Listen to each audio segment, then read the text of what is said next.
अस्सलाम वालेकुम स्टूडेंट्स, आज हम मैथ 301 का पास्ट पेपर सॉल्व करेंगे मिड टर्म एग्ज़ाम के लिए। तो सबसे पहला जो हमारा क्वेश्चन है, every real number corresponds to dash on the coordinate line. यानी ये जो एक कोऑर्डिनेट लाइन होती है आपके पास, उस पर जो रियल नंबर है वो किसे शो करता है। यानी ये एक कोऑर्डिनेट लाइन है, ठीक है। इस पर सेंटर में ज़ीरो होता है। इसे जैसे जैसे हम आगे जाते हैं तो राइट साइड पे पॉजिटिव नंबर्स होते हैं, लेफ़्ट साइड पे आते जाएं तो नेगेटिव नंबर्स होते हैं, ठीक है। तो ये सारे जो पॉजिटिव और नेगेटिव नंबर्स हैं ये आते हैं हमारे रियल नंबर्स के अंदर, ठीक है। तो हर जो भी पॉइंट हम यहाँ पे मार्क करेंगे, हर पॉइंट के लिए एक ही वैल्यू होती है, ठीक है। तो यहाँ से आएगा अ यूनिक पॉइंट, यानी हर रियल नंबर जो है उसका एक यूनिक पॉइंट होता है, सिर्फ एक ही वैल्यू को वो शो करता है। कभी भी ऐसा नहीं हो सकता कि दो रियल नंबर्स के लिए सेम पॉइंट हो। There is one-to-one correspondence between the set of points on coordinate line and dash.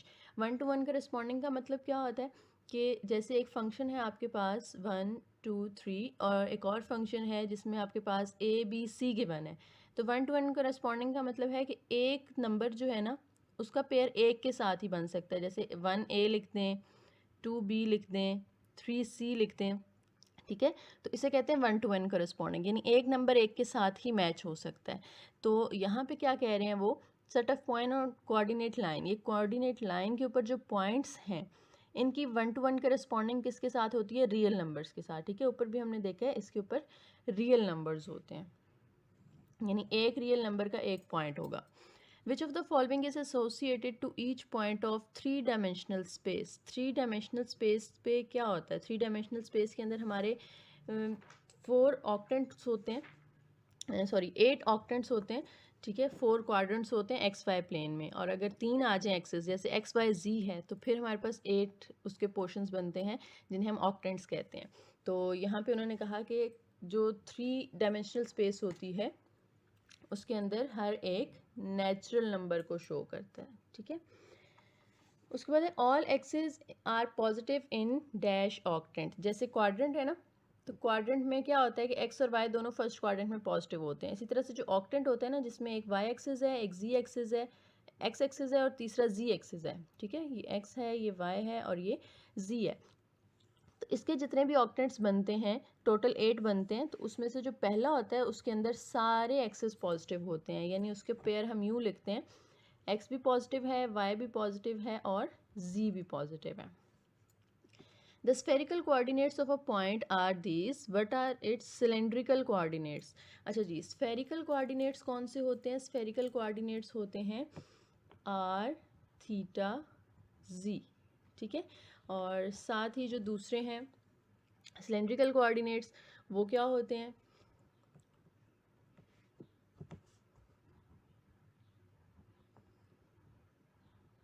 ठीक है, ये सॉरी, ये जो हैं ये स्फेरिकल हैं, और ये वाले जो कोऑर्डिनेट्स हैं ये सिलेंड्रिकल कोऑर्डिनेट्स हैं, ठीक है, सिलेंड्रिकल।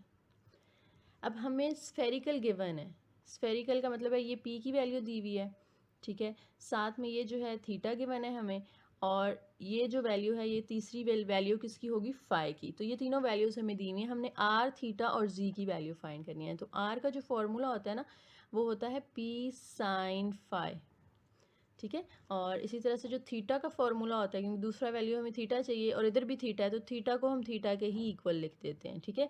और जो जी है, जी का फॉर्मूला होता है p cos phi, p cos phi. तो अब आज जब हमने फाइंड करना है तो पी की वैल्यू हमारे पास यहाँ पे है, पहली वैल्यू पी की होती है √3। इसी तरह से साइन फाई, फाई यहाँ पे हमें π/2 दिया हुआ है, ठीक है जी। साइन 90 अब हमें पता होना चाहिए 1 होता है, तो इसको हम 1 से मल्टीप्लाई करेंगे तो आर हमारे पास आ गया √3। थीटा तो थीटा ही रहेगा, यानी जो इधर π/3 था थीटा की वही वैल्यू आ जाएगी, ठीक है। और जी जब हमने फाइंड करना है तो जी फाइंड करने के लिए पी पुट करें और फाई पुट करें, तो पी हमारे पास √3 है, कॉस फाई, फाई की जगह π/2 आ रहा है, π/2 का मतलब है 90, तो कॉस 90 हमेशा 0 होता है, तो जी की वैल्यू हमारे पास 0 आ गई। तो ये पॉइंट हमारे पास बन रहा है आर थीटा जी की फॉर्म में √3, π/3 और 0। तो यहाँ से ये फोर्थ ऑप्शन बन रही है हमारे पास करेक्ट। क्वेश्चन नंबर 6 के अंदर देखें, f of x y is equal to x y minus 2y square where x is this and y is this, which of the following is true. D f by d t आपने find करना है, ठीक है। दो तरीके हैं, एक तो आप इस पे चेन रूल अप्लाई कर सकते हैं, ठीक है, लेकिन वो थोड़ा सा लेंथी हो जाएगा, तो इसलिए हम क्या करते हैं यहाँ पे डायरेक्ट इसकी एक्स और वाई की वैल्यूज़ यहाँ पुट करते हैं, क्योंकि आपने अगर एमसीक्यू करना है तो उसमें इतना टाइम हमने वेस्ट नहीं करना, तो हम इसको शॉर्ट मेथड से करते हैं। आपने फंक्शन लिखा f of x y is equal to x y minus 2y square, तो यहाँ x की जगह वैल्यू पुट कर दें जो इन्होंने दी है 3t+1, तो इस x की जगह आ गया 3t+1। इसी तरह से y की जगह पुट कर दें 2t माइनस 2, इस y की जगह अगेन 2t, और y का स्क्वायर है तो इसका भी स्क्वायर आ जाएगा। अब ये दोनों ब्रैकेट्स आपस में मल्टीप्लाई हो रही हैं, 2t को 3t से मल्टीप्लाई कर दें 6t स्क्वायर प्लस 2t 1 से मल्टीप्लाई होगा तो 2t माइनस 2 का स्क्वायर 4 और 4 2 ज़ार 8t स्क्वायर।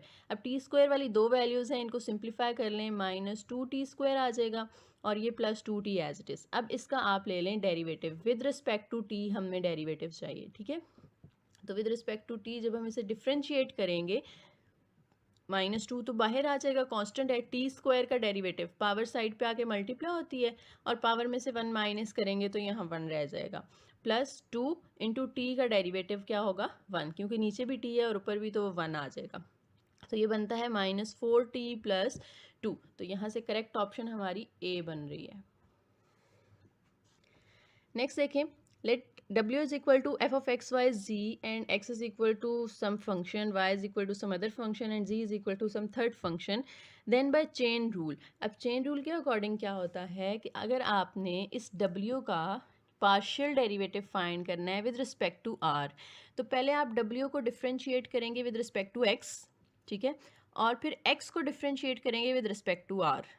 इसी तरह से w को डिफ्रेंशिएट करेंगे विद रिस्पेक्ट टू y और फिर y को डिफ्रेंशिएट करेंगे विद रिस्पेक्ट टू r, ठीक है। साथ साथ लिखते जाते हैं। पार्शियल डेरिवेटिव आपने लेना है w का विद रिस्पेक्ट टू x और इसके साथ मल्टीप्लाई करना है partial derivative of x with respect to r, ठीक हो गया। दरमियान में प्लस का साइन। अब w को with respect to y differentiate करना है आपने और फिर y को विद रिस्पेक्ट टू r, दरमियान में प्लस। अब w को विद रिस्पेक्ट टू z और फिर z को विद रिस्पेक्ट टू r, ठीक है। तो यहाँ से हमारे पास ये पहली ऑप्शन ही हमारे सामने जो है ये करेक्ट है,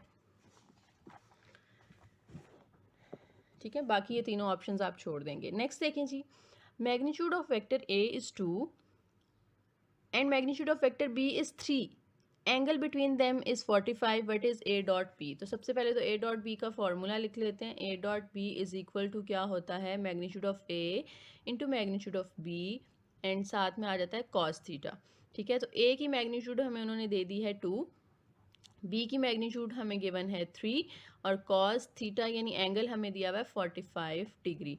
तो 2 3 ज़ार 6 और cos 45 जो है वो होता है 0.7071। अगर आप पॉइंट्स में निकालें तो 6 को जब हम इससे मल्टीप्लाई करेंगे तो ये हमारे पास आंसर आ जाएगा 4.24, ठीक है। अक्सर पास्ट पेपर अगर आपको और इंटरनेट से आप देखें ना उसमें 6.2 उन्होंने मार्क किया है तो वो रॉन्ग है, 4.2 आता है। आप कैलकुलेटर से भी इसको सॉल्व करके देख सकते हैं। Is the function F of x y continuous at origin. अगर फंक्शन ओरिजिन पे कॉन्टीन्यूस है, ठीक है, या नहीं है, ये हमने बताना है। अगर नहीं है तो क्यों नहीं है, ठीक है। तो यहाँ पे देखें जो हमें लिमिट्स दी हुई हैं, यहाँ पे x इक्वल टू 0 और y इक्वल टू 0 जब होता है तो फंक्शन हमें 0 आंसर दे रहा है, अनडिफाइंड आंसर तो नहीं दे रहा ना। यहाँ पे अनडिफाइंड का मतलब है कि या तो इन्फिनिटी आ रहा हो, ठीक है। इन्फिनिटी कब आता है, जब ओवर में 0 हो, किसी भी नंबर के नीचे अगर 0 है तो वो इन्फिनिटी होता है। और या अगर इमेजिनरी आंसर हो, और इमेजिनरी कब होता है, जब स्क्वायर रूट के अंदर माइनस आ जाए, ठीक है। तो ये दोनों कंडीशंस यहाँ पे नहीं है, ना तो हमारा आंसर अनडिफाइंड है ना हमारा आंसर इमेजिनरी है। तो ये दोनों कंडीशंस जब नहीं है इधर, तो फिर हम कहेंगे कि जो एफ ऑफ 0 0 है ये क्या है, डिफाइन है, और जो फंक्शन है वो कॉन्टीन्यूअस है, ठीक है। फंक्शन कॉन्टीन्यूअस होगा क्योंकि अगर हम एक्स और वाई को 0 पुट कर दें तो हमारा आंसर अनडिफाइंड नहीं हो रहा। नेक्स्ट एमसीक्यू देखें जी, is the function F of x Y continuous at origin. Origin पे क्या ये कॉन्टिन्यूस है? ओरिजिन का मतलब जैसे अभी ऊपर हमने देखा कि ओरिजिन का मतलब होता है 0.00, ठीक है। तो ओरिजिन का मतलब है कि एक्स भी ज़ीरो है, वाई भी ज़ीरो है, तो क्या ये फंक्शन उस पर कॉन्टिन्यूस है? ये देखें जी, यहाँ पे अगर हम 0 0 पुट करते हैं ना नीचे, तो ये फंक्शन हमारे पास जो लिखा हुआ है 3x² Y over x² minus y², इसमें अगर हम ओवर के नीचे 0 पुट कर दें तो ये 0 हो जाएगा, माइनस ये 0, तो 0 माइनस 0 0। अब ओवर के नीचे 0 आ रहा है, ठीक है, तो इसका आंसर तो अनडिफाइन हो गया।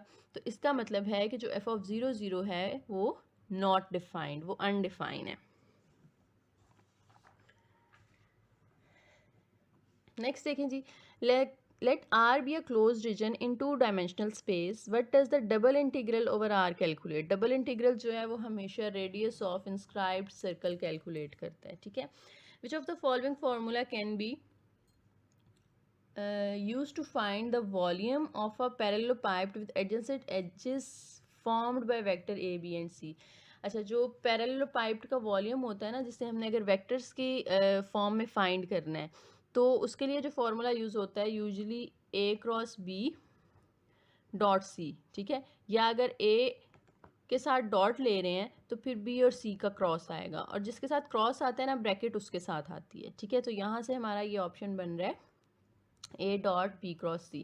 ये गलत मार्क किया हुआ उन्होंने, दोनों डॉट भी नहीं हो सकते, दोनों क्रॉस भी नहीं हो सकते, ठीक है। और क्रॉस जो है वो हमेशा ब्रैकेट में आता है, डॉट ब्रैकेट में नहीं आता, तो ये वाला ऑप्शन करेक्ट है हमारे पास।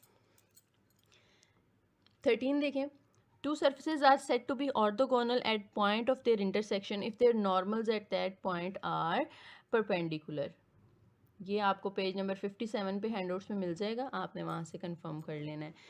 Bye extreme value theorem, extreme value theorem भी आपको बुक में पेज नंबर 84 पे दिया हुआ होगा हैंडआउट्स के अंदर, उसकी स्टेटमेंट भी आप चेक कर सकते हैं। If a function is continuous on a closed and bounded set r, then f of x Y has both dash on r. यानी एक्सट्रीम वैल्यू थ्योरम के अंदर क्या होता है, फंक्शन अगर कॉन्टिन्यूस है ना तो उसकी एब्सोलूट मैक्सिमम और एब्सोलूट मिनिमम वैल्यू उसी इंटरवल के अंदर लाया करेगी। तो ये ए ऑप्शन है, ठीक है। रिलेटिव मैक्सिमम और रिलेटिव मिनिमम नहीं होता, और कभी भी एक एब्सोलूट और एक रिलेटिव वैल्यू साथ नहीं आती, ठीक है। तो इसमें दोनों एब्सोलूट वैल्यूज आती हैं। नेक्स्ट है, let the function F of x Y has continuous second order partial derivative F X X, F Y Y and F X Y, यानी सेकेंड ऑर्डर डेरिवेटिव्स आपने लिए in some circle centred at a point X naught Y naught, and D जो है उसका formula ये होता है, ये आपने पढ़ा होगा हैंडआउट्स के अंदर। अगर ये जो डी है इसका आंसर 0 से बड़ा आए, और ये जो एफ ऑफ एक्स एक्स था इसके अंदर अगर ये नेगेटिव था यानी लेस देन 0 था, तो एफ की वैल्यू रिलेटिव मैक्सिमम होती है, ठीक है। बाकी इसके ना टोटल 4 केसेस आपको बुक के अंदर दिए हुए हैं, तो ये चारों पॉइंट्स उन्होंने दे दिए हैं, तो इन चारों को हम देख लेते हैं। अगर डी जो है वो 0 से बड़ा हो और जो एफ ऑफ एक्स एक्स है वो 0 से छोटा हो, तो रिलेटिव मैक्सिमम वैल्यू होती है फंक्शन की वहाँ। और अगर d 0 से बड़ा हो और f ऑफ एक्स एक्स इसकी वैल्यू अगर ग्रेटर देन 0 यानी लेस देन की जगह ग्रेटर देन हो जाता है, तो फिर रिलेटिव मिनिमम होती है। सैडल पॉइंट तब होता है जब d की वैल्यू लेस देन 0 आ जाए, यानी नेगेटिव आ जाए, माइनस में आ जाए। नो कंक्लूजन हम तब ड्रॉ करते हैं जब हमारे पास d का आंसर 0 आ जाए। अगर d 0 आ रहा है तो फिर हम उससे कोई रिजल्ट नहीं निकाल सकते कि उसमें मैक्सिमम वैल्यू लाया करती है फंक्शन की या मिनिमम लाया करती है, ठीक है। तो ये चारों कंडीशंस आपने याद रखनी है। नेक्स्ट के अंदर देखें, late the function has continuous second order partial derivative. अच्छा, ये सेम ऊपर वाली आ गई है, लेकिन इसके अंदर जो है डी उन्होंने पूछा है कि इक्वल टू 0 हो, तो फिर क्या होगा। तो अगर डी इक्वल टू 0 हो तो फिर हम कहते हैं कि हम यहाँ से कोई कंक्लूजन ड्रॉ नहीं कर सकते। If R is equal to R1 plus union R2, where R1 and R2 are no overlapping region, यानी दोनों overlapping नहीं है, तो आप R1 लिमिट लगा के फंक्शन को इंटीग्रेट करें और R2 लिमिट लगा के फंक्शन को इंटीग्रेट करें, तो ये इक्वल होगा, क्योंकि R1 और R किन के यूनियन के इक्वल है ना, तो प्लस का मतलब भी एक तरह से यूनियन ही होता है, ठीक है। तो आप इन दोनों को जब प्लस करेंगे तो इसका आंसर क्या आएगा, ये आएगा, ठीक है। इसको थोड़ा मैं बड़ा करके लिख देती हूँ। यानी अगर यहाँ पे R1 है फंक्शन के साथ और दूसरा फंक्शन है जिसकी लिमिट R2 के अंदर, रीजन 2 के अंदर लाया करती है, तो ये इक्वल होगा, यानी इसको हम कहेंगे कि ये इक्वल होगा। R1 और R2 का यूनियन जो है वो R के इक्वल है, तो इन दोनों को जब हम इक्वल रखेंगे ना तो इसकी लिमिट एक ही R बनेगी, R1 R2 हटा देंगे, ठीक है। और f of x y d a, यानी इस फंक्शन को दो दफ़ा अलग अलग रीजन्स पे इंटीग्रेट करने की बजाय हम एक ही दफ़ा लिख के पूरे इंटरवल पे इंटीग्रेट कर लें, ठीक है। दूसरे लफ्ज़ों में हमने जो बुक के अंदर पढ़ा था वो ये था कि आपके पास एक फॉर एग्ज़ाम्पल इस तरह से रीजन है, साथ में फंक्शन दिया हुआ है, ठीक है। तो जब आप उसको ओपन करते हैं ना तो आप उसको दो पार्ट्स के अंदर डिवाइड कर सकते हैं, R1 के साथ अलग और R2 के साथ अलग। तो उन्होंने उसका ऑपोजिट दे दिया, यानी ओपन फॉर्म दे दी है, तो वो पूछ रहे हैं कि क्लोज फॉर्म इसकी क्या होगी, ठीक है। तो ये नहीं देखना आपने कि ऊपर यूनियन है तो नीचे भी आप यूनियन सेलेक्ट कर लें, वो यूनियन फंक्शंस का नहीं है, ठीक है, वो यूनियन इसकी लिमिट्स का है। तो R1 और R2 का यूनियन लें तो सिर्फ R आता है। इफ़ एक्स वाई का एक फंक्शन है जिसमें x की लिमिट्स 0 से 2 तक हैं और y की लिमिट्स 1 से 4 तक हैं, तो ये जो फंक्शन है इसकी लिमिट्स क्या होंगी। तो लिख लेते हैं हम 6x² + 4xy³ और डी ए की जगह हम dx dy लिखते हैं, ठीक है। अब आपने हमेशा याद रखना है कि आपने अंदर dx लिखा है ना, तो अंदर वाली लिमिट x की पुट होगी जो कि क्या है 0 2, और बाहर अगर डी वाई लिखा है तो बाहर वाली लिमिट y की पुट होगी 1 से 4। ये नहीं करना कि पहले y आ रहा है तो इधर आप डी वाई लिख दें, पहले x की लिमिट है बाद में x की लिमिट है तो आप बाद में dx लिख दें, नहीं, अंदर dx है तो इधर भी अंदर वाली लिमिट x की आएगी, अगर बाहर y है तो अंदर बाहर वाली लिमिट y की आएगी, ठीक है। तो यहाँ देखते हैं बाहर x है, ठीक है, तो बाहर x की लिमिट होनी चाहिए, लेकिन यहाँ पे तो 1 से 4 तक y की है तो ये ऑप्शन नहीं होगा हमारा।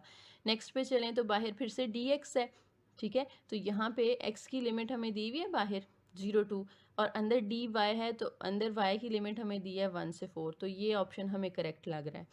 ये रॉन्ग होगा क्योंकि बाहर dx है और बाहर लिमिट जो है वो y की दी हुई है। यहाँ पे भी बाहर dx है लेकिन लिमिट 2 से 4 है, 2 से 4 तो कोई लिमिट है ही नहीं हमारे पास, तो बी ऑप्शन बन रहा है हमारा। 19 में भी इसी तरह से उन्होंने पूछा है कि इसकी लिमिट क्या होगी। तो पहले देखें बाहर dx है तो बाहर x की लिमिट होनी चाहिए, तो x की लिमिट तो 2 से 4 तक है, तो ये 0 1 दिया हुआ है, तो ये हमारा ऑप्शन नहीं है। बाहर जब आपको dy दिया हुआ है तो बाहर y की लिमिट होनी चाहिए जो कि 0 1 है, और अंदर dx है तो अंदर dx की लिमिट होनी चाहिए 2 4, तो ये करेक्ट ऑप्शन होगा हमारा, ठीक है। इसमें बाहर dy है लेकिन बाहर 1 4 दी हुई है जो कि y की लिमिट नहीं है, बाहर dx है और dx की लिमिट तो 2 4 है, तो यहाँ पे 2 4 बाहर नहीं दिया हुआ, तो ये दोनों रॉन्ग ऑप्शन हैं। नेक्स्ट देखें question number 20, if r is equal to this. अब इस फंक्शन की लिमिट्स आपने बतानी है, तो वही ऊपर वाला तरीका, बाहर देख लें कि आपके पास dx है तो बाहर x की लिमिट होनी चाहिए जो कि 0 4 है, तो वो तो 0 4 नहीं दिया हुआ बाहर, तो ये रॉन्ग है। बाहर dy है तो बाहर y की लिमिट होनी चाहिए जो कि 0 से 9 है, तो वो तो ठीक है। अब अंदर x की भी चेक कर लेते हैं, अंदर dx है तो x की लिमिट 0 से 4 तक है, तो ये वाला ऑप्शन ठीक है, ठीक है। उसके बाद ये अगले सारे जो हैं वो रॉन्ग होंगे। Which of the following number is associated to each point on a coordinate line, ये हम पहले कर चुके हैं, इसके अंदर रियल नंबर आता है। If a is greater than 0 then the parabola opens in which of the following direction, यानी ये जो a है क्वाड्रेटिक इक्वेशन के अंदर, ये जो a होता है ये अगर पॉजिटिव है तो जो पैराबोला है ना वो इस तरह से अपवर्ड ओपन होता है, ठीक है। ये x एक्सिस है, ये y एक्सिस है, तो ये पैराबोला अपवर्ड ओपन होगा। और अगर a की वैल्यू जो है वो नेगेटिव है यानी लेस देन 0 है तो फिर एक्स वाई प्लेन के ऊपर पैराबोला डाउनवर्ड ओपन होता है, ठीक है। तो अपवर्ड ओपन होता है, यहाँ पे जो हमें ऑप्शंस दिए हैं ना वो एक्स वाई की डायरेक्शन में है, तो ये ऊपर की तरफ कौन सा एक्सिस है, ये एक्स की पॉजिटिव वाई की पॉजिटिव साइड होती है, ये वाई की नेगेटिव साइड होती है, ये एक्स की पॉजिटिव साइड होती है, ये एक्स की नेगेटिव, तो ये पॉजिटिव वाई की तरफ ओपन हो रहा है ना, तो यहाँ से ये वाला ऑप्शन हम चूज़ करेंगे, positive y direction. Rectangular coordinates of point is, अब रेक्टेंगुलर कोऑर्डिनेट्स कौन से होते हैं, एक्स वाई जी, ठीक है। इसके स्फेरिकल क्या होंगे, स्फेरिकल हमने अभी ऊपर देखा था ना p थीटा फाई होते हैं, तो आपने एक्स वाई जी से p थीटा फाई में जाना है, ठीक है। तो p की जो फॉर्मूला, p हमारे पास 2√2 आ गया, उसके बाद जो टेन थीटा है वो y और x होता है, तो थीटा इधर रखेंगे, टेन दूसरी साइड पे जाके इन्वर्स हो जाएगा, y की वैल्यू हमें √3 दी हुई है और x की 1 दी हुई है, तो √3/2 1। अब √3 का जब आप टेन इनवर्स लेते हैं तो वो हमारे पास आता है 60, ठीक है। और 60 को जब हम रेडियंस में कन्वर्ट करते हैं ना, रेडियंस में कैसे कन्वर्ट करते हैं, इसको पाई बाय 180 से मल्टीप्लाई कर देंगे, ठीक है। तो ये हमें आंसर देता है पाई बाय 3 का। तो थीटा भी आ गया, साथ में हमारे पास पी भी आ गया। तीसरी चीज़ हमारे पास रह गई है फाई। फाई के लिए ये फॉर्मूला लिखा है हमने, जी की वैल्यू पुट करें, जी हमारे पास दिया हुआ है -2 ओवर √x² + y² + z² की वैल्यू आई थी 2 √2। तो 2 और 2 यहाँ से कैंसिल हो गए। तो आप जब इसको 1 ओवर √2 की वैल्यू निकालेंगे ना तो वो 0, 2 √2 पाई बाय 3, 3 पाई बाय 4। तो ये हमारे पास सी ऑप्शन करेक्ट बन रही है।